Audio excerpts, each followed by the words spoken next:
Olá pessoal, muito bem-vindos a mais uma aula de artes. Hoje nós iremos começar uma jornada pela história da arte. Eu trouxe esse projeto aqui para vocês porque eu quero que vocês aprendam onde a coisa surgiu, como ela avança e para onde ela vai. Segundo um autor que a gente vai conhecer hoje, que se chama Ernest Hans Joseph Gombrich. Segundo o autor, ele diz que a arte nos faz compreender a história como uma teia de aranha, onde ela é ligada ao passado e ao mesmo tempo ela nos faz refletir sobre o futuro. Isso a gente consegue ver claramente ao analisar uma obra de arte. A gente vê ali características de pessoas que adquiriram conhecimentos de seus antepassados, ao mesmo tempo que diversos artistas estão produzindo inovações apontando para o futuro. Essas inovações, que serão replicadas por outros aperfeiçoados, irão evoluir em uma nova forma do fazer artístico. Então vamos começar a nossa aula e senta que lá vem história. Aqui do lado eu tenho um slide onde eu vou apresentar todos os exemplos que serão mostrados no livro, imagens e alguns comentários que eu gostaria de fazer com vocês, trazer para a gente ler, tá ok? Bom, pessoal, aqui agora eu trago para vocês uma imagem de Ernest Gombrich e do livro, da história da arte. Esse livro é muito completo, muito aceito no mundo todo, porque, como eu já disse, é um livro que tem uma linguagem muito simples. Eu acho que esse é um dos principais fatores. Gombrich, quando ele escreve esse livro, parece que ele está dialogando com o leitor. Ele traz também uma visão simples sobre a história que ele consegue traduzir com poucas palavras o significado de um período. Então é um livro muito bom, muito didático e a gente vai utilizar ele daqui para frente. Primeiro a gente vai discutir um pouquinho sobre o belo fazer artístico. E a gente entra na arte pré-histórica e a gente caminha até os artistas contemporâneos de hoje, O livro já começa com uma pancada, A primeira frase do livro. Uma coisa que realmente não existe é aquilo que se dá o nome de arte. Existem somente artistas.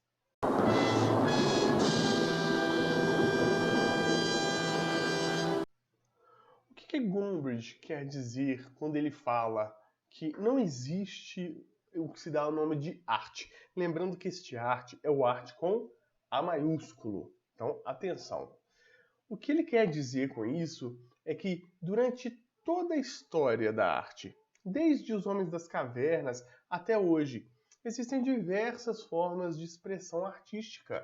Um homem que junta um bocado de pedras coloridas para poder desenhar um bisão na parede, até hoje uma pessoa que pinta uma tela para expor no museu. São todas formas de expressar. A arte, lembrando, é uma linguagem. Se é uma linguagem, ela tem por objetivo passar uma mensagem. Se ela está passando uma mensagem, significa que ela quer ser interpretada. Ela deve ser interpretada, essa mensagem. As formas de expressar a arte, elas acontecem desde o princípio, só que elas têm motivos e razões diferentes. Para Gombrich, não importa se você dá o nome disso de arte ou não, desde que você tenha consciência de que isso pode significar coisas diferentes em tempos diferentes. Você tem que ter um olhar diferente para a arte feita na Idade Média, um olhar diferente para a arte feita hoje, um olhar diferente na arte pré-histórica. Eles têm significados diferentes e a gente vai estudar como isso funciona. Para Gombrich, você pode simplesmente desmontar um artista se você virar para ele e disser que o que ele está fazendo ali pode ser considerado qualquer coisa, menos arte. Ou até mesmo falar para uma pessoa que está se deleitando de uma obra no museu que o que ela está analisando ali é tudo, menos arte. Esse arte com A maiúsculo. E logo no início, o autor reflete sobre uma coisa muito interessante, onde ele fala que você pode simplesmente gostar de uma estátua, de uma pintura, de uma obra de arte em si, simplesmente porque às vezes ela pode te lembrar sobre algo da sua infância, sobre algo que você viveu. Ela te remete a pensamentos bons, de momentos felizes da sua vida. Do mesmo modo, aqui, se você olhar uma obra de arte que se remete a algo que você não gosta, no livro ele cita alpinismo. Por exemplo, você não gosta de fazer o alpinismo. Vamos citar aqui futebol. Você não gosta de futebol. Então, muito simplesmente, você verá uma obra baseada num jogo de futebol, uma tela que seja, e você não vai gostar, você vai ignorar aquela obra de arte. E isso ele diz que você tem que procurar no seu interior porque as razões do porquê você não gostar daquela obra. Segundo o autor, ele diz que existem razões erradas para não se gostar de uma obra de arte. Bom, quando Rubens, um pintor flamengo, desenhou seu filho, isso aí é uma pintura feita de giz em papel, né, giz preto e vermelho. Ele certamente quis que nós admirássemos a beleza do filho dele, como ele também admira, né? É um filho, já que ele gosta tanto dele.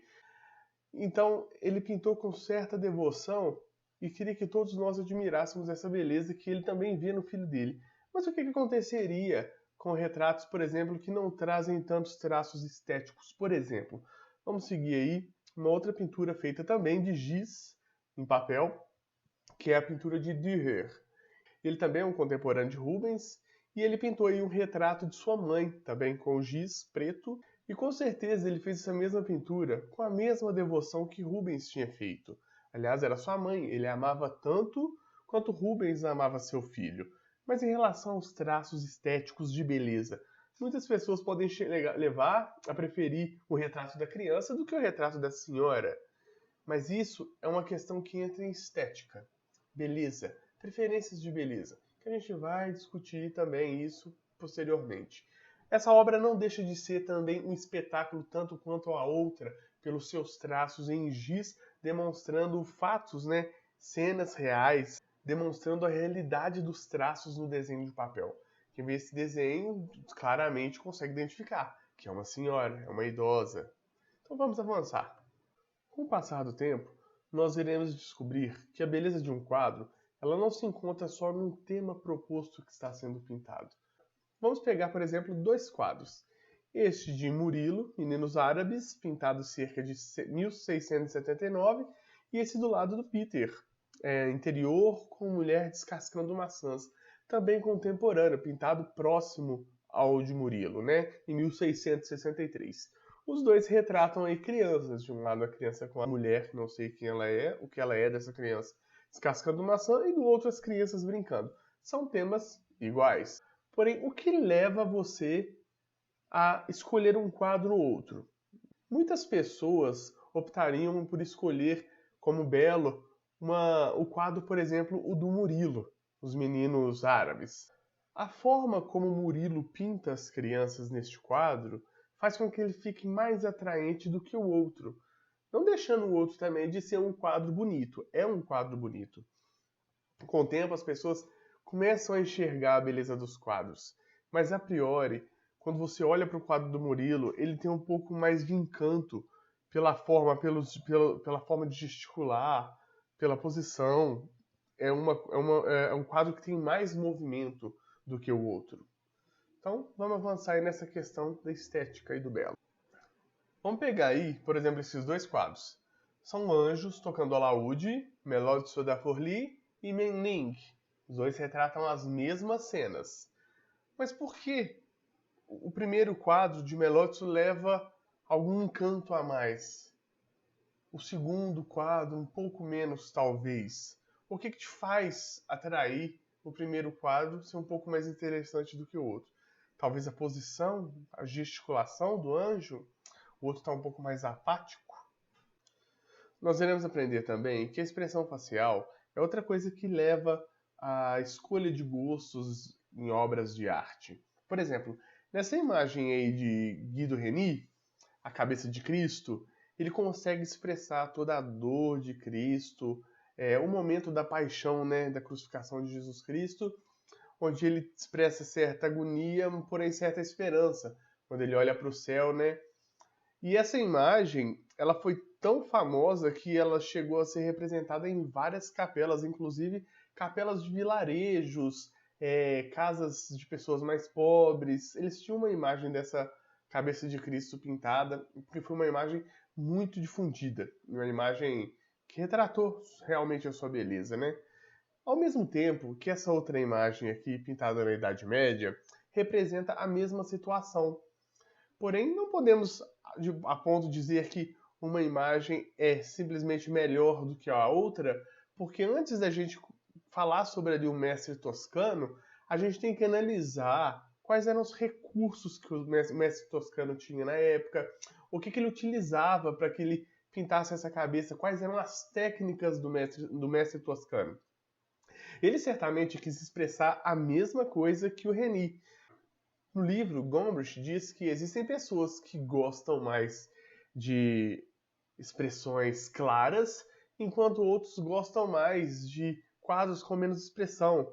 Do mesmo jeito em que existem pessoas que gostam de expressar, de falar, que gostam de demonstrar seus sentimentos, a ponto de que tem gente que gosta de pessoas que simplesmente não demonstram sentimento diretamente. Desde que você pense ou adivinhe ou lide com aquela situação, interpretando a pessoa sem que ela demonstre se ela está triste, se ela está alegre. Do mesmo jeito, existem pessoas que gostam de quadros que têm uma expressão forte, que têm uma expressão clara, do que quadros que têm expressão um pouco escondida. Se a gente for olhar aí, esse quadro do Reni, ele tem uma expressão um pouco mais sutil em comparação à expressão do quadro de Toscano.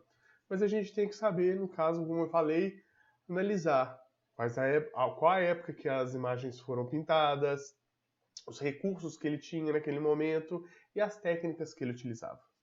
Vamos avançar. Essa imagem de Dürer, ela mostra pra gente que outro fator que a gente deve analisar. Algumas outras pessoas preferem analisar quadros ou gostam mais de quadros que se aproximam do real, enquanto outras são mais abertas a qualquer tipo de pintura. De fato, acho que todos gostariam de algo que se aproximasse do real.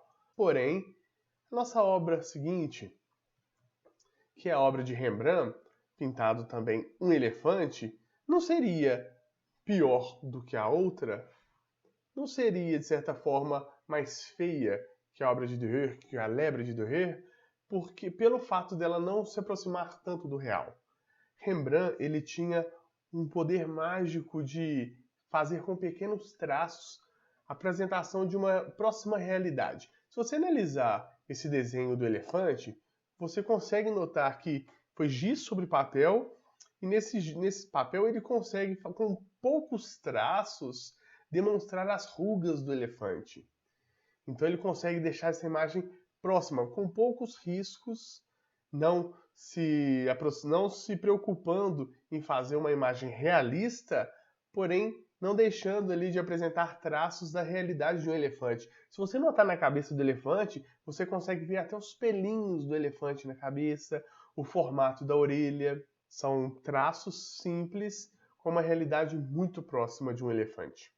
Porém, Gombrich faz com que a gente analise uma coisa de outra forma. Nessa imagem, Picasso traz a galinha com seus pintos.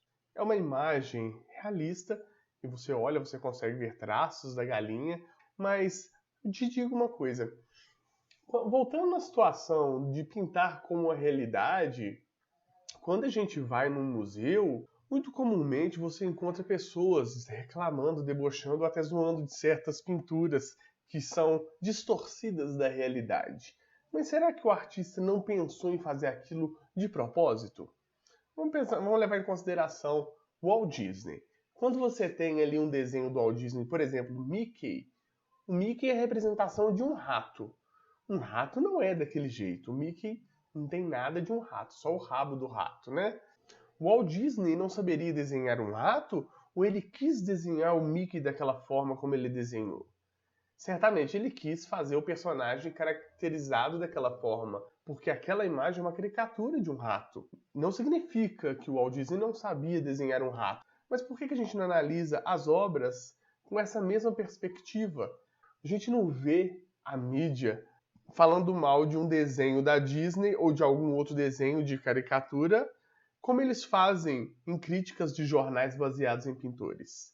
Vamos ver aqui outra imagem de Picasso. Olha como o mesmo pintor fez de duas formas animais semelhantes de forma diferente, né? Você tem uma galinha de um lado com seus pintinhos e um galo do outro. Esse galo, o Picasso recorre a uma caricatura. Olha como os olhos estão fora aí, o bico muito aberto, distorcido da realidade.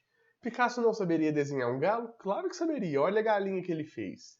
Por que ele quis desenhar o galo desse jeito? Foi uma forma que ele encontrou de representação. Segundo Gombrich, Picasso quis mostrar a agressividade do galo, sua insolência, sua estupidez. E ao invés de utilizar palavras, ele utilizou a caricatura. Nós devemos ter muito cuidado com nossas críticas a imagens, quando falamos que o pintor fez isso porque ele não sabe pintar, porque quem diz que ele não fez isso de propósito, como é o caso de Picasso aí que a gente traz aqui hoje. Nós temos o hábito de achar que tudo deveria ser como nós temos o costume de ver a vida, a nossa realidade, vivida pelos nossos olhos, pelos nossos costumes. Isso é muito perigoso. Num caso recente, foi descoberto de que muitas pessoas estavam erradas em relação a isso. Vamos levar em consideração essa pintura feita por Géricault. Nessa pintura, ele demonstra claramente, corrida de cavalos em Epsom, pintada em 820.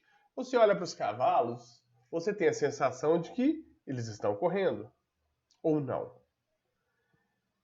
Você já notou uma diferença aí nessa imagem? Você consegue identificar se o cavalo está realmente correndo? Durante uma corrida de cavalos, eles bateram uma foto. Eles têm o costume de bater fotos para ver quem é o cavalo que está chegando primeiro, principalmente no ponto ali de chegada, para saber qual cavalo está na frente, para quesito de desempate. E olha como fica a posição das patas nessa pintura e a posição das patas na imagem verdadeira. Se a gente for olhar, as patas se movem na condição de como se o cavalo estivesse andando naturalmente. Eles não estão voando como mostra nessa imagem anterior. Isso é a percepção do que a gente acha que o mundo é, do que a gente acha, como a gente acha que o cavalo parece ser. Nós acreditamos, ou pelo menos Géricault acreditou que a imagem poderia ser essa, o que mais aproximasse da realidade. Aí parece mais que ele está pulando um obstáculo do que correndo, Na verdade, essa foto prova o contrário, que ele corre, mas o movimento das patas não é totalmente esticado, mas invertido. Isso quebra toda e qualquer suposição de achar que o mundo é como a gente consegue enxergar o mundo. Então a gente é muito propenso a ter aversão a uma obra artística, alegando que isso não é próximo da realidade. Mas estamos baseando essa crítica na nossa realidade. Nessa imagem, a câmera fotográfica, que não existia na época, conseguiu provar que até o pintor e as pessoas que admiravam aquela obra estavam errados em consideração a passada dos cavalos em uma corrida. Da mesma forma, uma criança também pode ficar desapontada quando ela descobrir que as estrelas que brilham no céu não têm nenhum formato de estrela. Mas não vamos pensar só nas crianças.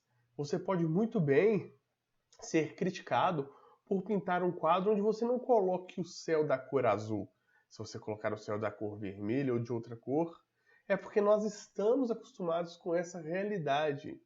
As crianças, neste caso, que acreditam que a estrela tem um formato de estrela, não se diferem muito do adulto quando ele fala que o céu tem que ser azul e a grama tem que ser verde. Na verdade, o que o pintor muitas das vezes quer fazer é nos mostrar uma outra realidade, como se ele tivesse acabado de chegar em outro planeta, como se ele tivesse acabado de ver outra realidade. E é dessa forma que a pintura e as artes nos ajudam a enxergar outras realidades. Nos fazem enxergar o mundo de outra forma, fazendo com que nada seja como realmente é, mas abrindo nossa mente e fazendo com que mudemos, com que ampliemos nossa mente. Lembrando que Albert Einstein disse um dia: uma mente que se abre a novas ideias jamais retorna ao seu tamanho original. Entrando agora em conceitos bíblicos, a gente entra numa situação um pouco mais delicada ainda, visto que a Bíblia não nos traz uma imagem de como era Jesus realmente, muito menos como era a aparência de Deus. E visto que as imagens que nós temos hoje em casa, nas igrejas, nos altares, esculturas, pinturas, são imagens de antepassados, são imagens de pintores e escultores medievais, renascentistas, barrocos, e que muitas das vezes, se você retratar a imagem de Jesus ou de algum santo diferente do que ela foi caracterizada pelos seus primeiros artistas, você é considerado aí no caso herege. Imagina se você vai pintar um quadro de Jesus e foge das características que foram retratadas, por exemplo, no barroco. Você vai estar sendo herege por retratar Jesus de uma outra forma, com cabelos diferentes, com a cor da pele diferente, com características diferentes? Isso vai dar margem para uma longa discussão que a gente vai entender com o passar dos ensinamentos aqui sobre a história da arte. Essa retratação das imagens se reflete bem nessa situação de Caravaggio. Caravaggio, um pintor da transição do Renascimento ao Barroco, início do Barroco, ele teve que pintar, foi encomendado para que pintasse um quadro sobre São Mateus escrevendo o Evangelho. Ele foi encomendado para deixar no altar-mor de uma igreja em Roma, e Caravaggio, um jovem pintor cheio de pensamentos, ele logo pensou: Mateus, um homem pobre, popular, trabalhador. Ele retratou então como seria se essa pessoa do nada tivesse que escrever um livro, né? Um livro sagrado. Então, Caravaggio retratou ali São Mateus sentado, todo desajeitado, segurando um livro, com os pés sujos, uma pessoa simples, franzindo a testa ali como se estivesse com um pouco de dificuldade de escrever aquele livro. E como é um livro sagrado, sendo que todas as mensagens estão sendo transmitidas por Deus, ali você tem um anjo, né, descido do céu, guiando a mão de São Mateus como se fosse uma professora, orientando São Mateus na escrita daquele livro. Certo que quando Caravaggio foi apresentar esse livro lá na igreja em Roma, as pessoas ficaram perplexas, assustadas. Disseram que aquilo era um desrespeito a um santo, que não deveria ser pintado daquela forma. Caravaggio ficou frustrado e teve novamente a tentativa para poder pintar São Mateus. E ele fez esse quadro, onde demonstra o santo próximo do livro, o anjo vindo do céu, e ele escrevendo ali com certa tranquilidade, não de uma forma mais natural. Ambos os quadros são lindos quadros de Caravaggio, né? Magníficos quadros. Porém, a gente não pode deixar de falar também, né, que o segundo quadro pintado, ele foge um pouco da honestidade, menos rigoroso do que o primeiro. Porém, foi uma obra contratada, Caravaggio fez o que foi solicitado e o segundo quadro foi aceito. Essa situação mostra pra gente o dano que pode ser causado por pessoas que criticam uma obra de arte por motivos errados. E ainda prova que a obra de arte ela não é algo feito de forma misteriosa. Ela é feita de humanos para humanos. Antigamente, as obras eram ser feitas para serem manipuladas, para levar de um lado para o outro, você pendurava, você colocava num quadro. Diferente de hoje, onde elas são feitas apenas para apreciação. Muitas das vezes, isso eu não digo para todos, não posso generalizar, mas muitas das vezes as obras são feitas, colocadas em museu, você sequer pode tocar. Mas antigamente, a gente tem que pensar que essas obras, elas faziam parte do cotidiano das pessoas. Como que os objetos artísticos, eles foram construídos para determinados fins, diferentes fins dos fins utilizados hoje. Não podemos deixar de lado, hoje, por exemplo, no Museu do Inhotim, você tem várias obras interativas, onde a pessoa que visita o museu, ela pode interagir com a obra, não só pode, como deve interagir com aquelas obras. Outra coisa que devemos levar em consideração é que os artistas, eles não fazem suas pinturas, suas obras, e nomeiam, caracterizam como essa obra tá bela, essa obra não tá, não, isso aqui é bonito. Eles não gostam de ficar falando sobre suas obras, falando, isso é belo, isso que eu fiz é maravilhoso. Não, eles não querem isso. Quando a gente começa a compreender sobre os motivos do artista por fazer aquela obra, que a gente começa a compreender quando ele fala que a obra está acabada, a obra está certa. Existe algo muito além de apenas demonstrar a beleza, mas tem uma mensagem por trás daquela obra. É como eu disse, a arte ela é uma linguagem. Se ela é uma linguagem, ela tem por objetivo transmitir uma mensagem. E qual mensagem é essa que o artista quer passar para o espectador?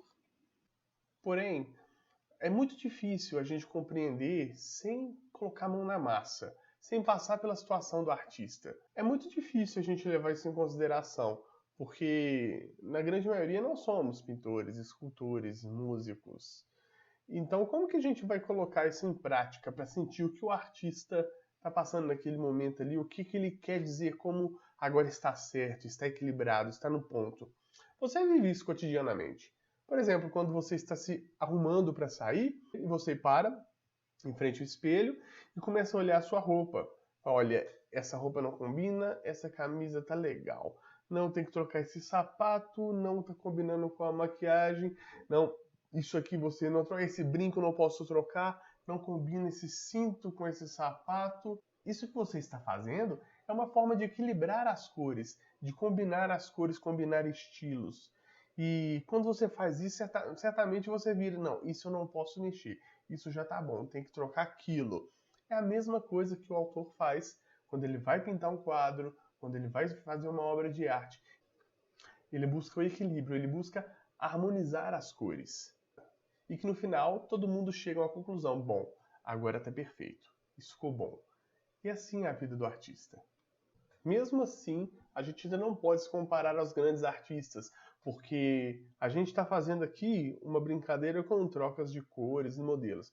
O artista, a preocupação dele é muito maior. Ele tem que se preocupar com tonalidades, ele tem que se preocupar com formas, ele tem que se preocupar com modelos, ele tem que se preocupar com uma série de coisas, texturas. Então, assim, a visão do artista é sempre mais aprofundada do que a nossa. Ele tem uma série de preocupações ali para jogar para sua obra. Um artista pode simplesmente perder toda uma obra se ele colocar uma certa tonalidade de verde ao lado de um azul muito forte e no final achar que aquele verde ficou amarelo demais por estar perto de uma cor azul. Ele tem esse reflexo, esse efeito quando a gente faz isso. Então ele acaba perdendo toda a sua obra e ele joga fora, e ele começa a pintar do zero e ele busca fazer corrigindo aqueles erros até que enfim a obra fica completa e ele diz, pronto, ela está perfeita. Ele não tem onde pôr nem tirar. Aí é onde ele não mexe. Aí sim a obra é acabada. Vamos agora para uma outra imagem.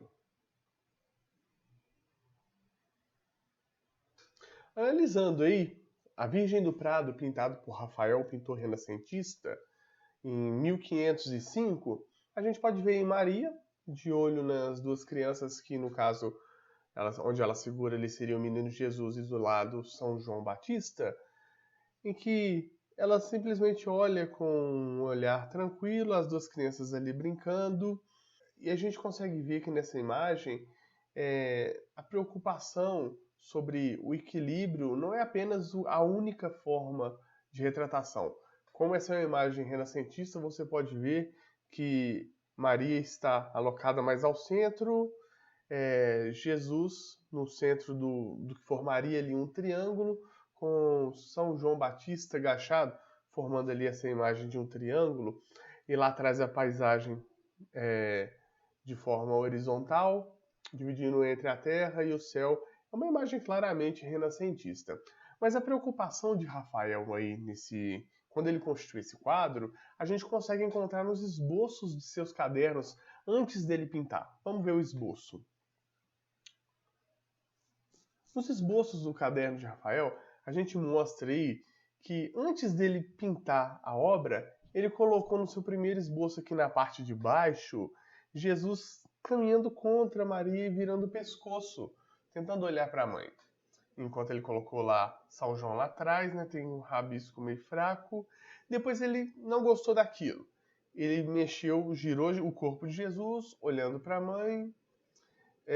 Num outro esboço aí, ele tentou colocar Jesus olhando para o chão, tentou mexer também lá na cabeça de Maria. Você tem ali algumas alterações, né, na forma como a cabeça tomba, o olhar, como ficaria um olhar sereno. O segundo ele ficou com um olhar pesado, né. Lá no último esboço ele coloca Jesus olhando para frente, com uma posição mais do ombro mais relaxado de Maria, né, como se estivesse um pouco menos tenso, e olhando para entre os dois meninos, né? Consegue achar uma posição correta da cabeça ali. Ele coloca São João ali agachado, de olho para Jesus, e ele encontra esse equilíbrio, né? Parece que ele meio que se inquietou de fazer tanto esboço, mas ele consegue mostrar claramente todas as tentativas, né? A preocupação dele em demonstrar as imagens em equilíbrio e perfeição. Isso, posição de corpo, de rosto, de olhares. E depois desses esboços, quando a gente volta a olhar o quadro principal, a gente consegue enxergar toda a beleza da pintura, porque ele conseguiu retratar toda essa harmonia no quadro, toda essa serenidade, essa leveza que o quadro tem. Ele retratou toda essa serenidade, toda a doçura das crianças, toda aquela paz daquela imagem retratada. Ele conseguiu, né, alcançar o equilíbrio na pintura. Se muitas das vezes nós perguntássemos aos artistas o que levou com que ele fizesse aquilo ou isso para fazer uma bela obra, retratar uma bela imagem, muito dificilmente ele vai dizer o que fez com que ele tomasse essas decisões. Porque o artista, ele simplesmente sente, ele pressente o que está fazendo de forma certa ou errada, e ele muda às vezes de forma involuntária. Ele consegue chegar a bons resultados simplesmente deixando-se levar. Ele consegue perceber as nuances e ele muda. E é justamente o fato de não trabalhar com regras fixas que deixa o trabalho do artista ainda mais surpreendente. Quanto mais nós analisarmos obras de arte e compreender essa questão de harmonização de cores, movimentos, de leveza, de posições, de contrastes, mais a gente vai conseguir compreender como as obras de arte foram sendo constituídas e o que cada artista demonstrou ali na hora de constituir aquela obra. Aquele antigo provérbio que fala que gosto não se discute, é fato, realmente, isso é verdade. Existem pessoas que têm gostos diferentes de outras, mas devemos lembrar que todo gosto é suscetível ao desenvolvimento. Você pode passar a gostar de outras coisas. Isso requer um conhecimento específico sobre determinado assunto que faz com que você compreenda e passe a gostar um pouco mais. E é dessa forma que eu quero que vocês aprendam a gostar de arte, conhecendo um pouco mais sobre a história das artes. Então, eu encontro vocês na nossa próxima aula, onde nós iremos começar com um novo tema, que é a arte pré-histórica. Muito obrigado e até a próxima!